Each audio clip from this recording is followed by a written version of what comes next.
Hello everyone. आज की class में हम डिस्कस करने वाले हैं प्रावैधुत। यानी ये जो टॉपिक है 12th के फिजिक्स का जो सेकेंड चैप्टर है स्थिर वैद्युत विभव तथा धारिता, उसी में पढ़नी है प्रावैधुत। तो आज की क्लास में बताएंगे प्रावैधुत क्या है, प्रावैधुत के टाइप्स क्या है, कितने टाइप्स के होते हैं, साथ ही साथ यदि प्रावैधुत को विद्युत क्षेत्र में रखते हैं तो क्या होती है। इन सब चीजों को बारी बारी से डिस्कस करें। तो देखिए सबसे पहले आता है आपका यहाँ पे प्रावैधुत। देखिए हमारे चारों तरफ जो सब्सटेंस है, जो पदार्थ है, वो मेनली दो तरीके का होता है।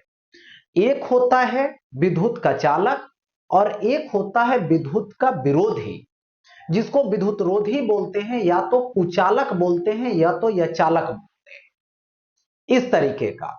तो जितने भी विद्युत रोधी पदार्थ हैं, जो कुचालक पदार्थ हैं, वही प्रावैधुत है। ठीक है। जो क्या करता है कि एक विद्युत क्षेत्र में ले जाते हैं, तब वो विद्युत प्रभाव को क्या करता है, निर्देशन करता है, या तो विद्युत प्रभाव को दिखलाता है। ठीक है। ऐसे वो विद्युत प्रभाव को निरूपित नहीं करता है। तो वैसे पदार्थ को यहां पर क्या बोला जाता है, यहां पर प्रावैधुत बोला जाता है। यानी वह विद्युत रोधी पदार्थ जिसे वैद्युत क्षेत्र में रखे जाने पर ध्रुवित हो जाता है। ध्रुवन आगे बताएंगे इसी टॉपिक में। ध्रुवन अर्थात वैद्युत प्रभाव का प्रदर्शन करता है, निरूपण करता है, उसे ही प्रावैधुत कहते हैं। तो देखिए यहां पर हम दो चीज बताने वाले। बाहरी विद्युत क्षेत्र लेंगे, उस विद्युत क्षेत्र में एक बार चालक लेंगे, मतलब कंडक्टर लेंगे, और दूसरी बार इंसुलेटर लेंगे, जिसको विद्युत रोधी बोलते हैं, जो प्रावैधुत के नाम से जाना जा रहा है। सपोज कर लीजिए ये बाहरी क्षेत्र है, जिसकी value suppose that E note है।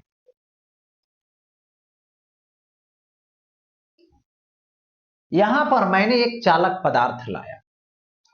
जैसे चालक पदार्थ लाया तो खास बात यह है कि इसमें जो स्वतंत्र इलेक्ट्रॉन, क्योंकि जो चालक पदार्थ होते हैं उसमें स्वतंत्र इलेक्ट्रॉन होते हैं, थोड़ा सा उसको फोर्स लगेगा, थोड़ा सा बल लगेगा, वो जो है से जाना शुरू कर देगा, चलना शुरू कर देगा। तो अब देखिए विद्युत क्षेत्र है, विद्युत क्षेत्र इधर से इधर है, तो इसमें जो स्वतंत्र इलेक्ट्रॉन होंगे उस पे जो विद्युत बल लगेगा विद्युत क्षेत्र के द्वारा, वो विद्युत क्षेत्र के विपरीत दिशा में लगता है। तो जैसे ही विद्युत क्षेत्र की दिशा में लगता है तो इसमें जो इलेक्ट्रॉन होगी, देखो सपोज कीजिए यहां पर इलेक्ट्रॉन है, तो इलेक्ट्रॉन पर जो बल लगेगा वो विद्युत क्षेत्र के विपरीत दिशा में, मतलब इधर लगेगा। इधर लगेगा तो इलेक्ट्रॉन इधर आना शुरू कर दिया, इधर आ, तो इधर जैसे आया तो इधर जो है वो धन आवेश उत्पन्न होने लगा, और धन आवेश उत्पन्न होने लगा तो ऐसा हुआ कि ये प्लस वाला ये माइनस वाला मिल करके अंदर में एक क्षेत्र उत्पन्न करने लगा, जो क्या है, इनसाइड है। ठीक है। और इधर क्षेत्र उत्पन्न करने लगा तो देखिए जैसे जैसे इलेक्ट्रॉन इधर आते गया वैसे वैसे इधर ऋणात्मक वैल्यू बढ़ते गया और इधर धनात्मक वैल्यू बढ़ते गया, और क्षेत्र भी बढ़ता गया। तो ये जो क्षेत्र जैसे उत्पन्न हुआ तो ये बाहर वाला क्षेत्र इलेक्ट्रॉन को इधर ले जाना चाहता, ठीक है, और ये अंदर वाला क्षेत्र इधर लाना चाह रहा, यानी दोनों क्षेत्र मिलकर के इस पर दो दिशा में बल लगाने। जब तक क्षेत्र ये बड़ा था तब तक इलेक्ट्रॉन इधर चलता गया, उस क्रम में इसकी वैल्यू बढ़ता गया अंदर वाले क्षेत्र का। एक टाइम ऐसा आया कि फिर जो है से विद्युत क्षेत्र बराबर हो गया और ये जो है से जाना बंद कर दिया।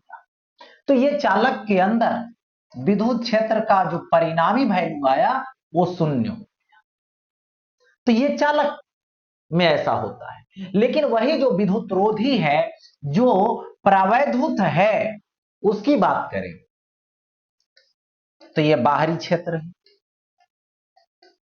और ये बाहरी क्षेत्र में यदि आप प्रावैधुत रखते हैं,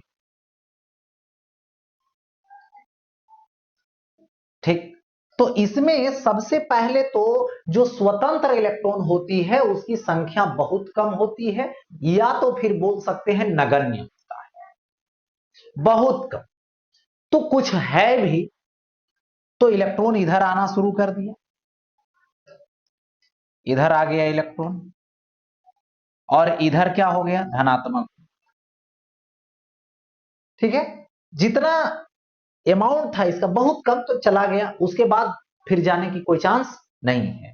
तो इसके अंदर विद्युत क्षेत्र इधर उत्पन्न हुआ,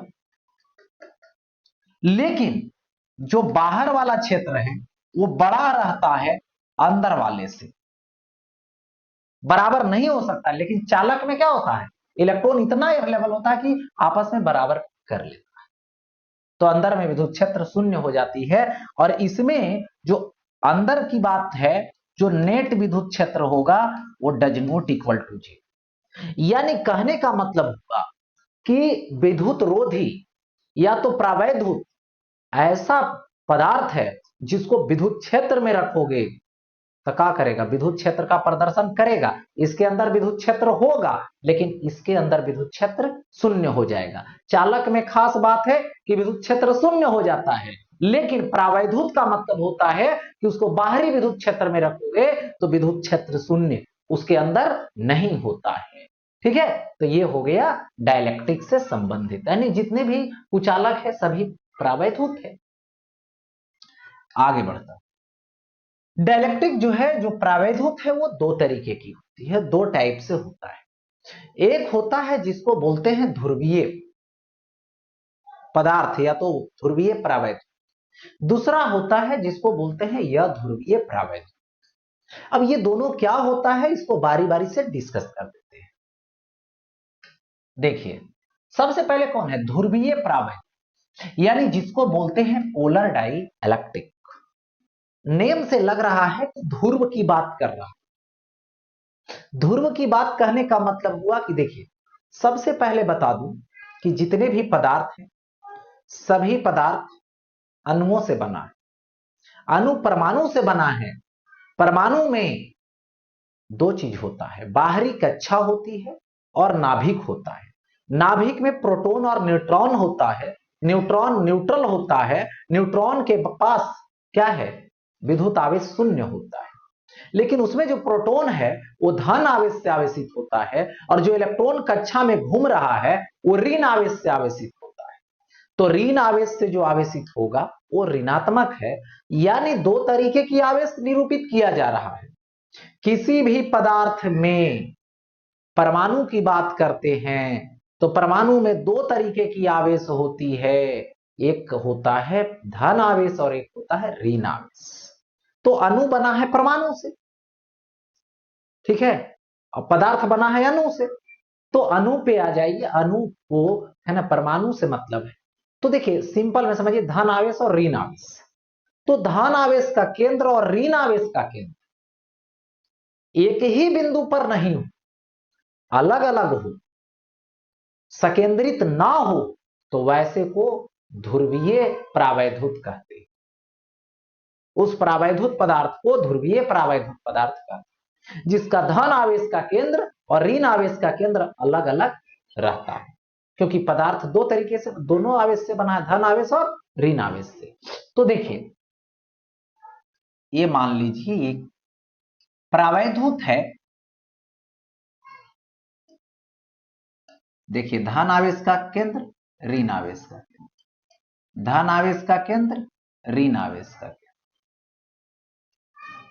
धन आवेश का केंद्र, ऋण आवेश का केंद्र, धन आवेश का केंद्र, ऋण आवेश का केंद्र, धन आवेश का केंद्र, ऋण आवेश का केंद्र, अलग अलग है। लेकिन ये जो प्रावैधुत है, अभी कुल विद्युत आघूर्ण बोला जाएगा प्रावैधुत का, द्विध्रुव आघूर्ण, तो वो शून्य है। विद्युत द्विध्रुव आघूर्ण P होता है, और P इज इक्वल टू क्या है, 0 है। वेक्टर सम, सदिश जोग, इसका क्या है, शून्य है। जिसमें से बात करें तो HCl क्या है, प्रावैधुत है, लेकिन कैसा है, तो ध्रुवीय है। ठीक है, एक देखो NaCl, जिसको नमक बोलते हैं, साल्ट बोलते हैं, सोडियम क्लोराइड बोलते हैं, ये भी क्या है? तो ये भी जो है यहां पर प्रावैधुत है, लेकिन ध्रुवीय है। तो इस तरीके से याद रखें कि जितने भी आयनिक बॉन्ड से बना है कंपाउंड, यौगिक, ठीक है, आयनिक बंधन से बना है और वो विद्युतरोधी है, तो निश्चित तौर पे मानिए वो पोलर डाइलेक्ट्रिक है, ध्रुवीय प्रावैधुत है। ठीक है, जैसे MgCl2, ये सब। तो ये सब देखो यहां पे क्या हो गया, पोलर हो गया। अब आगे बढ़ता हूं नेक्स्ट। अब आता है यह ध्रुवीय प्रावैधुत, जिसको बोलते हैं पोलर डाइलेक्ट्रिक। यहां पे पोलर नहीं, ये नन पोलर डाई इलेक्ट्रिक। ठीक है, यह ध्रुवीय प्रावैधुत मतलब none polar dielectric.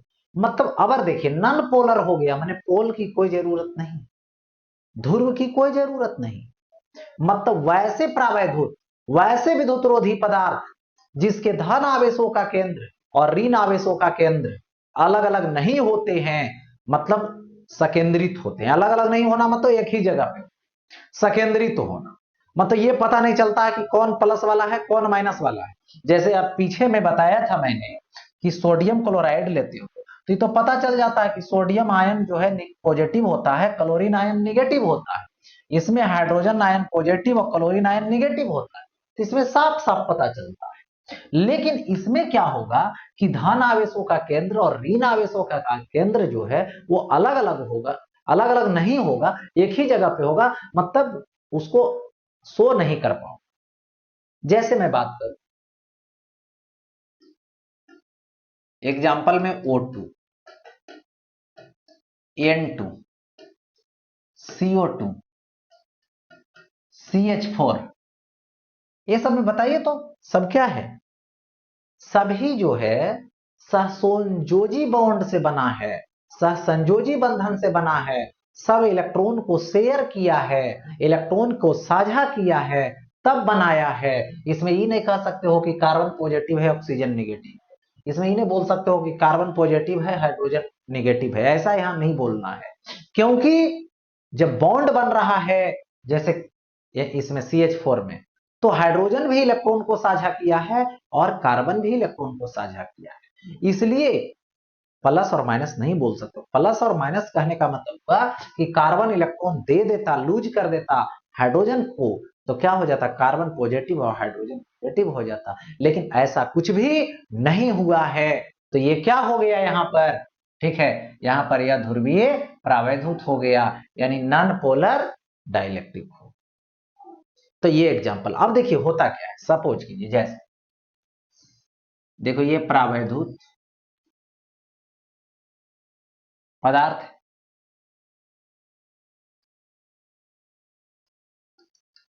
Plus minus plus minus plus minus plus minus plus minus, ये क्या हो गया, सेकेंडरी हो,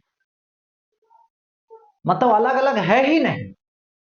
तो ये सब जो पदार्थ हैं, जहां देखना कि साझा हो रहा है, इलेक्ट्रॉन की साझेदारी हो रही है ना, शेयर करके बॉन्ड बना रहा है, तो वो सब समझ लेना कि वो जो विद्युतरोधी पदार्थ होंगे, जो प्रावैधुत होंगे, वो सभी के सभी नॉन पोलर डाइलेक्ट्रिक होंगे, यानी यह ध्रुवीय प्रावैधुत।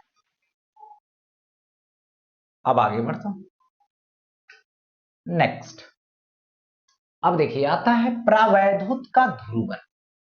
देखिए होता क्या है, दो तरह का प्रावैधुत बताया मैंने, उसमें आपने देखा कि दोनों का जो विद्युत द्विध्रुव आघूर्ण है वो शून्य है, परिणामी शून्य है। तो यदि आप प्रावैधुत लो, या तो ध्रुवीय लो या ध्रुवीय लो, उसको आप किसी बाहरी विद्युत क्षेत्र में रखो। ठीक है, पदार्थ को क्या करो, विद्युत क्षेत्र में रखो, बाहरी विद्युत क्षेत्र में रखो। तो होता क्या है कि विद्युत द्विध्रुव आघूर्ण प्रेरित हो जाता है। ठीक है, विद्युत द्विध्रुव आघूर्ण प्रेरित हो जाता है। तो उसी को बोला जाता है यहां पर प्रावैधुत पदार्थ का ध्रुवन या तो प्रावैधुत का ध्रुवन। सपोज कीजिए यहां पे कंडीशन में फर्स्ट लेता हूं, ये तुम्हारे पास ध्रुवीय प्रावैधुत है, ध्रुवीय है, लेकिन इसमें जो देख रहे हो plus minus plus minus plus minus plus minus plus minus जैसे तैसे रखा, जो कि परिणामी शून्य बना और इसी को बाहरी विद्युत क्षेत्र में लाकर रख दिया।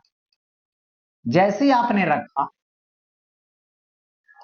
इस प्रावैधुत को, वैसे ही प्लस वाला क्षेत्र की दिशा में माइनस वाला विद्युत क्षेत्र के विपरीत दिशा में अरेंज हो गया। Plus minus plus minus plus minus plus minus plus minus, ये क्या हो गया? अरेंज हो गया।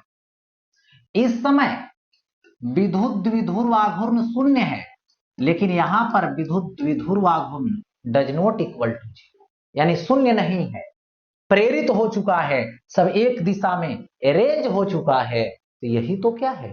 ध्रुवन है। दूसरी स्थिति में चल,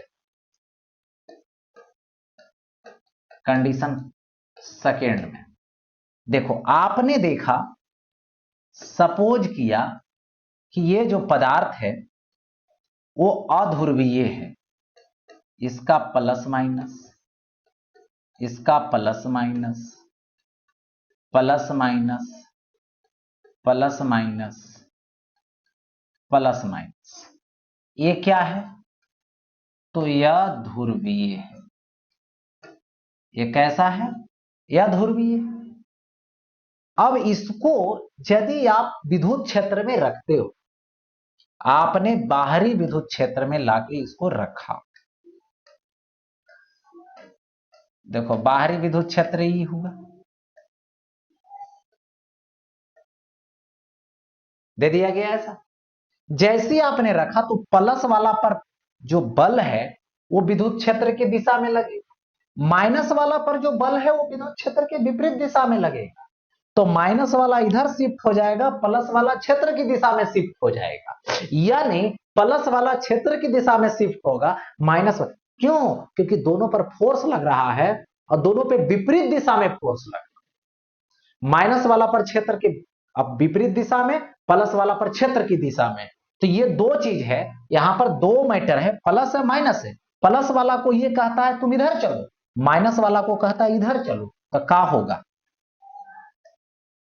plus minus plus minus plus minus plus minus plus minus, हो गया ऐसा। तो इस समय पहली बार तो विद्युत क्षेत्र, विद्युत द्विध्रुव आघूर्ण शून्य था, लेकिन अभी विद्युत द्विध्रुव आघूर्ण does not equal to zero, यानी शून्य नहीं। यही तो बात है यहां पर, किसकी? प्रावैधुत का ध्रुवन से संबंधित। ओके, अब देखो आगे। अब आता है ध्रुवन सदिश, जिसको बोलते हैं पोलराइजेशन वेक्टर। अब देखिए, पोलराइजेशन वेक्टर की बात करें यदि, तो देखिए होता क्या है, बाहरी क्षेत्र में आप किसी प्रावैधुत को लाकर रखें, पहले नॉर्मली जो प्रावैधुत है उसका विद्युत द्विध्रुव आघूर्ण शून्य है, ये तो बात पक्का है। नॉर्मली विद्युत द्विध्रुव आघूर्ण शून्य है, या तो ध्रुवीय रहे या तो अध्रुवीय रहे, ठीक। लेकिन यदि उसको बाहरी क्षेत्र में लाते हैं तो वो क्या होता है? ध्रुवित हो जाता है, यानी उसका परिणामी विद्युत द्विध्रुव आघूर्ण होता है। तो वही है कि प्रति एकांक आयतन जो उसका विद्युत द्विध्रुवन, विद्युत द्विध्रुव आघूर्ण होगा, प्रत्येकांक आयतन में प्रेरित जो होगा विद्युत द्विध्रुव व आघूर्ण वही प्रावैधुत का क्या कहलाएगा, ध्रुवण सदिश कहलाएगा। यानी बाह्य विद्युत क्षेत्र की उपस्थिति में प्रावैधुत पदार्थ के इकाई आयतन में प्रेरित विद्युत द्विध्रुव व आघूर्ण को प्रावैधुत पदार्थ का ध्रुवण सदिश कहते हैं। यानी देखिए, सपोज कर लीजिए ये विद्युत क्षेत्र है बाहरी, इस विद्युत क्षेत्र में आपने किसी प्रावैधुत को लाकर बैठाया, यहां पे लाके बैठा दिया,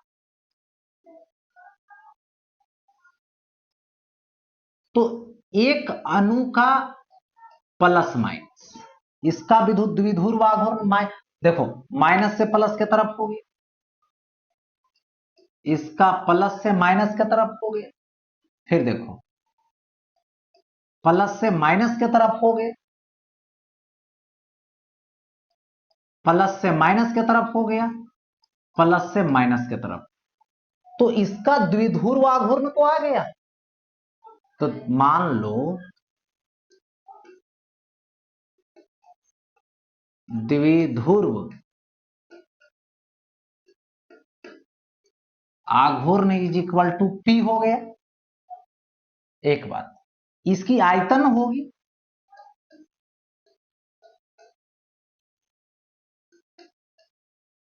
इसका आयतन कितना हो गया, भी हो गया, ठीक है। तो प्रति एकांक आयतन में जितना विद्युत द्विध्रुव आघूर्ण प्रेरित होगा वही उसके लिए क्या होगा, पोलराइजेशन वेक्टर यानी ध्रुवण सदिश, ठीक है। तो यहां पर ध्रुवण सदिश लेता हूं,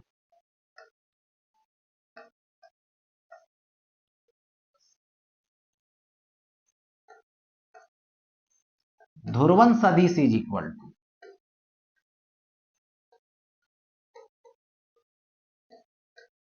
द्विध्रुव आघूर्ण बाई क्या लेंगे, इसका आयतन,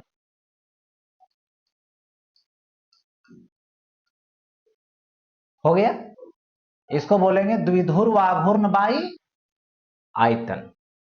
तो ध्रुवण सदिश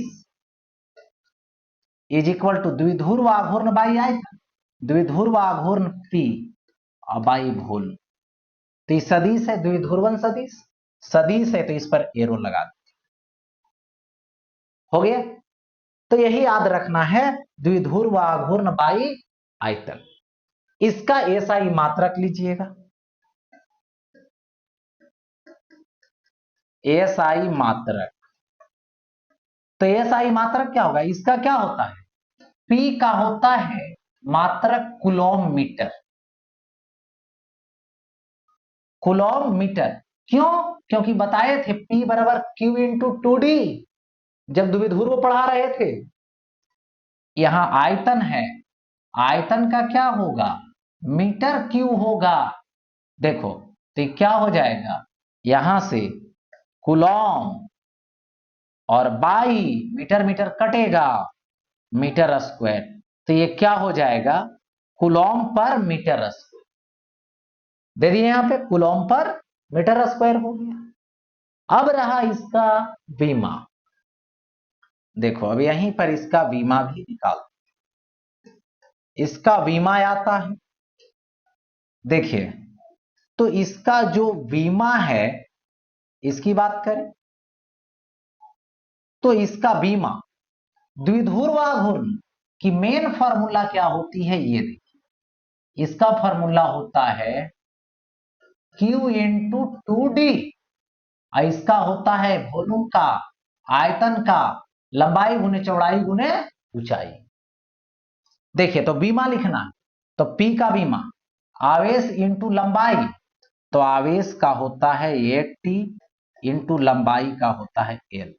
नीचे क्या है, आयतन L गुने L होगा, यानी L पर पावर 3, L कट जाएगा तो m0, L ऊपर चला जाएगा -2TA, होगा ऐसा। तो ये हो गया आयतन से संबंधित और इसका वैल्यू से संबंधित, तो ये बीमा निकल गया। तो दोनों चीज निकाल दिया मैंने, विद्युत द्विध्रुव आघूर्ण से संबंधित जो यहां पर ध्रुवण सदिश है उसका एसआई मात्रक भी हो गया, फार्मूला भी हो गया, उसी से विमा भी। अच्छा, अब आगे बढ़ते हैं नेक्स्ट। देखिए नेक्स्ट क्या है, तो यहां पे विद्युत विघटन है। ठीक है, तो विद्युत विघटन का मतलब होता है इलेक्ट्रिक ब्रेक डाउन। ये विद्युत विघटन क्या होता है ये समझ।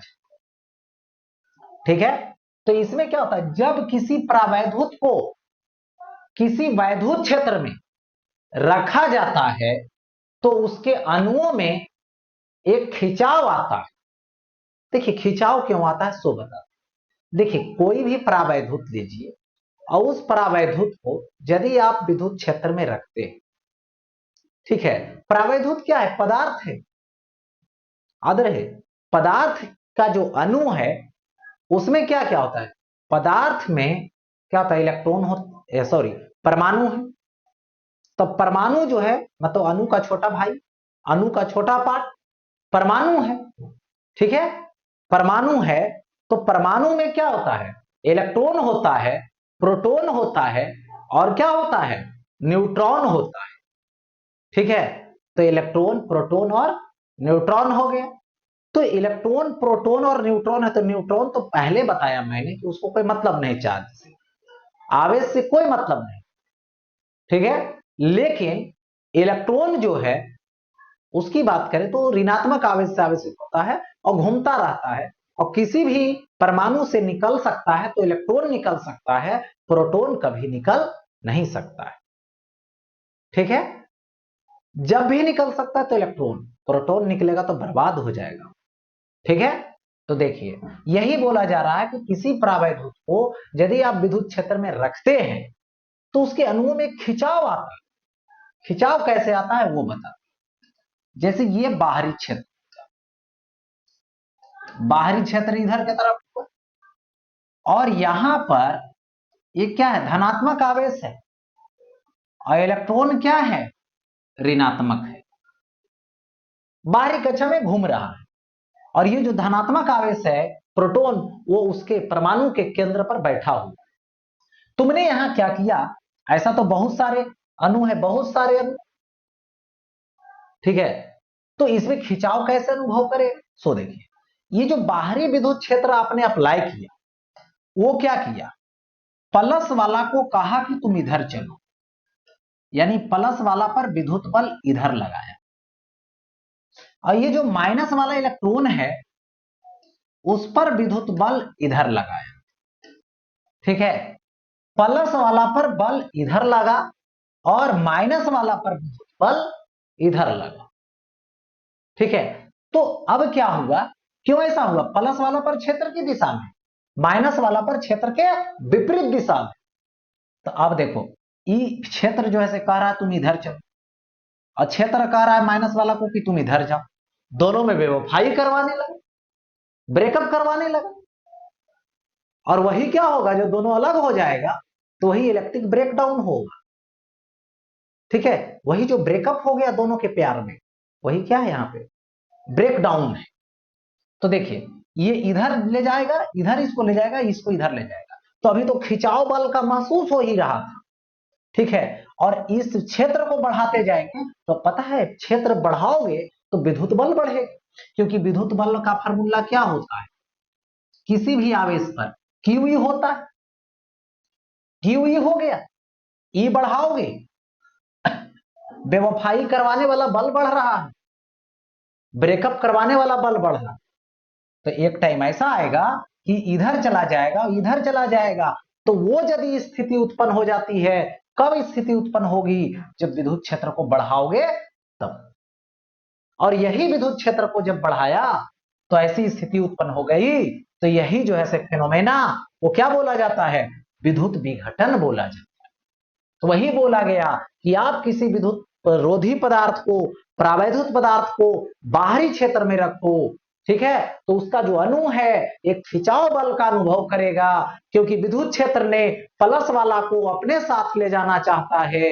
माइनस वाला को अपने से विपरीत ले जाना चाहता है, क्योंकि ऋणात्मक पर क्षेत्र के विपरीत दिशा में बल लगाता है और धनात्मक पर क्षेत्र की दिशा में बल लगता है, तो खिंचाव का अनुभव करता है।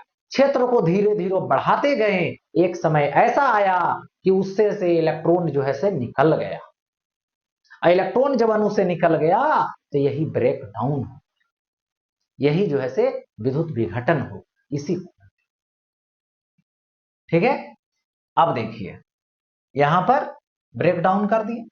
अब इसके बाद आता है इसमें प्रावैद्युत शक्ति।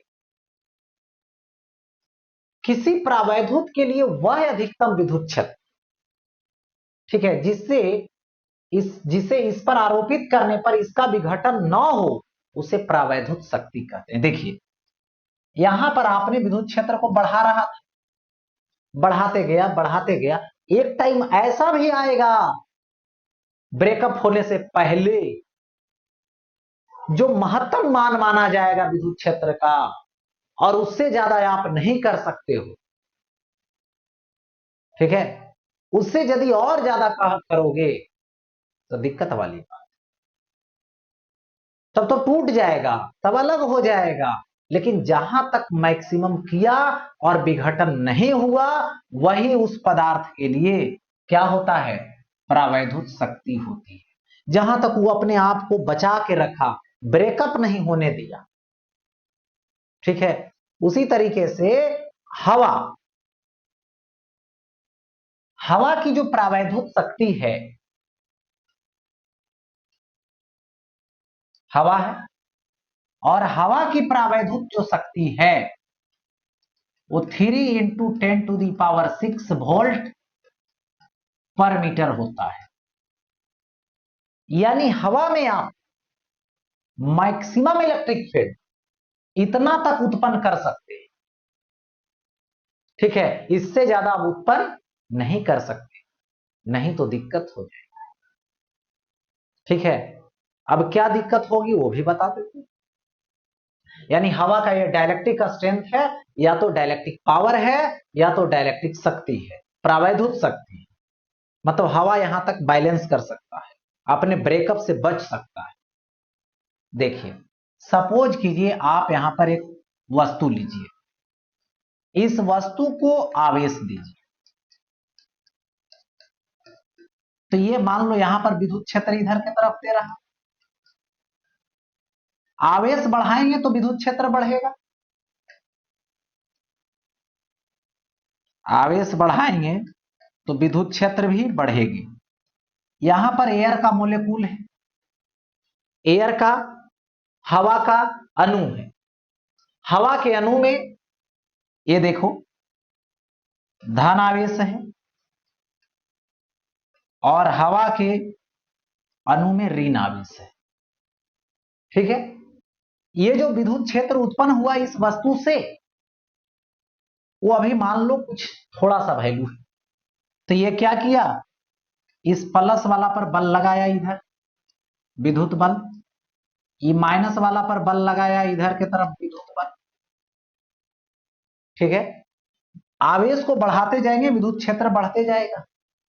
एक समय ऐसा आएगा कि हवा का अणु का जो प्लस माइनस का अट्रैक्शन है वो बर्दाश्त नहीं कर पाया, अपने आप को रोक नहीं पाया, कंट्रोल नहीं कर पाया, अलग हो गया।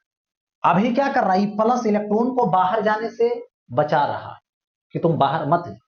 लेकिन ये ऐसा है कि विद्युत क्षेत्र प्लस वाला कर रहा है इधर चलो, और माइनस वाला को इधर खींच रहा है।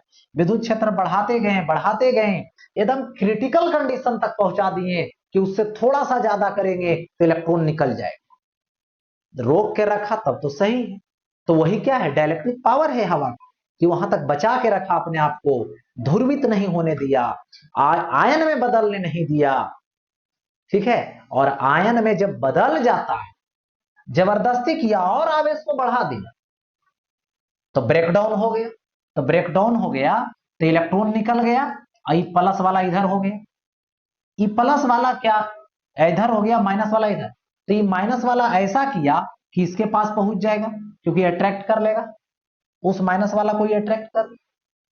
तो जैसे ही टूटा तो जो बढ़ा हुआ आवेश था, एक निश्चित मात्रा से बढ़ा हुआ आवेश था, उसको यह न्यूट्रल कर देगा कि अब तुम उससे ज्यादा तुम वैसे कर नहीं सकते हो, उससे ज्यादा आवेश नहीं दे सकते हो, क्योंकि क्षेत्र सहने की क्षमता इतना ही है। ठीक है, इससे ज्यादा करोगे तो ये इलेक्ट्रॉन निकल जाएगा बाहर, हवा का अणु जो है आयन में बदलना शुरू हो जाएगा, और जो इलेक्ट्रॉन बाहर निकलता है वो इस मात्रा को बढ़ाने वाले, इतना मात्रा तक तो आवेश रहेगा, जो आवेश इस मात्रा को उत्पन्न कर रहा वो रहेगा, और उससे जो एक्स्ट्रा जो है से आवेश जो हो रहा है उसको जाके ये निरस्त कर देगा, उदासीन बना देगा, जिसको बोला जाता है कोरोना डिस्चार्ज। इसी का नाम है कोरोना डिस्चार्ज। डिस्चार्ज कर देता है जाके तुरंत कि तुम कम जाओ, हम तुमको उदासीन बना दे रहे।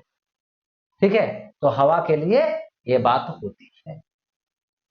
अच्छा, तो याद रखना, हवा की प्रावैधुत शक्ति, हवा की क्षमता, प्रावैधुत क्षमता 3 × 10⁶ वोल्ट पर मीटर होता है। यानी हवा में विद्युत क्षेत्र उत्पन्न कर सकते हैं तो 3 × 10⁶ वोल्ट पर मीटर, उससे ज्यादा नहीं। आते हैं, देखते हैं एक सवाल क्या है। क्या 1 सेंटीमीटर त्रिज्या वाला धातु का एक गोला 1 कूलम आवेश रख सकता है? ये बात हो रही। सपोज कर लीजिए एक गोला है धातु का, यानी चालक का, जिसकी त्रिज्या r है। ठीक है, अब देखो त्रिज्या 1 सेंटीमीटर, तो 1 सेंटीमीटर मतलब 10⁻⁻² मीटर हो गया। इस पर आवेश कितना रखना है? तो सतह पर आवेश होगा Q, Q का वैल्यू 1 कूलम।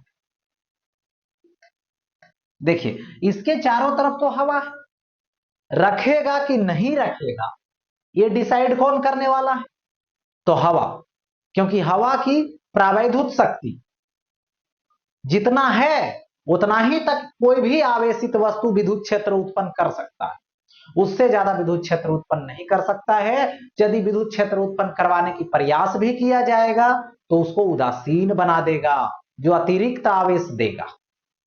चलिए, तो यहां पर देखा जाए कि जो 1 कूलम आवेश है वो देने से कितना विद्युत क्षेत्र उत्पन्न कर सकता है, और यहां पर हवा के लिए बताए हैं कि हवा में आप विद्युत क्षेत्र उत्पन्न कर सकते हो, तो इसकी क्षमता कितना है?